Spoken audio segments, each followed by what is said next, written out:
அழகா இருக்கீங்க. ஆனா ஏன் இன்னும் சிங்கிளா இருக்கீங்க? ஏன்னா அளவுக்கு மீறி அழகு.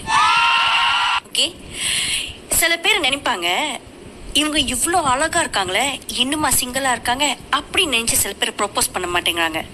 ஸோ லேடிஸ், அளவுக்கு மீறி அழகா இருக்கனால தான் நாங்களாம் சிங்கிளா இருக்கோம்.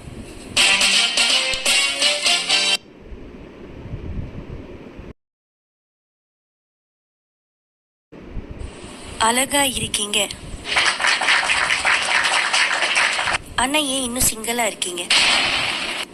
ஏன்னா அளவுக்கு மீறி அழகு. ஓகே, சில பேர் நினைப்பாங்க இவங்க இவ்வளோ அழகா இருக்காங்களே இன்னுமா சிங்கிளா இருக்காங்க அப்படின்னு நினைச்சு சில பேர் ப்ரொப்போஸ் பண்ண மாட்டேங்கிறாங்க. ஸோ லேடிஸ், அளவுக்கு மீறி அழகா இருக்கனால தான் நாங்களாம் சிங்கிளா இருக்கோம்.